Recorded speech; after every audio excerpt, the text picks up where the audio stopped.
Hi అండి. Welcome to creative life. నేను మీ మాధురి ఓంకారం. ఈరోజు నేను బాతిక్ ప్రింటింగ్ చూపిస్తాను. ఈ బాతిక్ ఇక్కడ చూపిస్తున్నాను కదండి, ఇది వైట్ కలర్లో ఉన్నది మైనం అండి. ఈ మైనాన్ని మనం ఈ రంగు కనిపిస్తుంది కదా, ఈ రంగులో కరిగించిన తర్వాత మనం వస్త్రం పైన డిజైన్ గీస్తాము. ఈ రంగుని కరిగించేటప్పుడు స్టవ్ ఆఫ్ చేయకూడదండి, స్టవ్ ఆన్లోనే ఉండాలి. మొత్తం ఎనీ టైం స్టవ్ అయితే ఆన్లోనే ఉండాలి. ఇది బాతిక్ పెన్ అంటారండి. ఈ బాతిక్ పెన్ ఉపయోగించి మనం వస్త్రం పైన డిజైన్ అనేది డ్రా చేయడం జరుగుతుంది. ఈ డిజైన్ డ్రా చేయడం వలన మనకి ఆ డిజైన్ అనేది వాష్ చేసిన తర్వాత కరెక్ట్గా కనిపిస్తుంది. ఈ బాతిక్ పెన్ని ఈ రంగు ద్రావణంలో ముంచి డిజైన్ గీస్తాము. ఈ డిజైన్ చూడండి, ఈవిడ చాలా చక్కగా గీస్తున్నారు. అసలు ఫ్రీ హ్యాండ్తో డిజైన్ డ్రా చేస్తున్నారు. ఈవిడకి చాలా ఎక్స్పీరియన్స్ ఉందంట.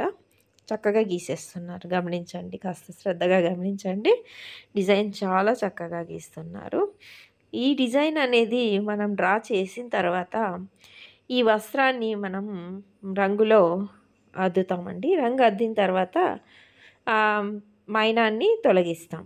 ఈ మైనం తొలగించిన తర్వాత మనకు ఆ ప్లెయిన్ బ్యాక్గ్రౌండ్ ఉంది కదా, వైట్ కలర్ కనిపిస్తూ ఉంది కదా, ఆ వైట్ కలర్ అనేది మనకి కనిపిస్తుంది. అది డిజైన్ లాగా కనిపిస్తుంది. ఇది శారీ అండి, ఇది పళ్ళు. ఈ పళ్ళు చూడండి ఎంత చక్కగా గీసారో ఆవిడ. ఇప్పుడు మనకి అయిపోయిన తర్వాత కూడా మీకు డిజైన్స్ చూపిస్తానండి. ఇది మల్టీ కలర్ అండి. ఈ ఫ్లవర్ చూడండి, 3 కలర్స్ కనిపిస్తూ ఉంది కదా మీకు. ఈ గ్రీన్ కలర్ మీద పింక్, వైట్, ఇది మల్టీ కలరు. సింగిల్ కలర్ కూడా డై చేసుకోవచ్చండి మనము. వీడియో షూట్ చేయడానికి మనకు పర్మిషన్ ఇచ్చిన అశోక్ గారికి ప్రత్యేకంగా ధన్యవాదాలు తెలుపుతున్నానండి. అలాగే వాళ్ళ బ్రదరు ఈయన కలిసి చేస్తారండి ఈ వర్క్. ఇక్కడ వాళ్ళ బ్రదరు దగ్గర మనకి మెటీరియల్స్, శారీస్ కూడా దొరుకుతాయి.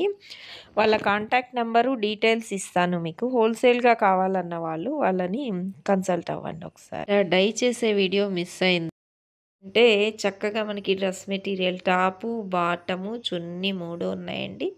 చాలా బాగున్నాయి. ఇది వచ్చేసి ఇంకొక డిజైన్ అండి. బ్లూ కలర్ మీద పింక్తో వస్తుంది. అదొక కనకాంబరం కలర్ లాగా అనిపిస్తుంది మనకి. ఇక్కడ వీడియోలో వేరేగా కనిపిస్తూ ఉంది. ఇక్కడ టాపు, బాటము, చున్నీ 3 ఉన్నాయండి.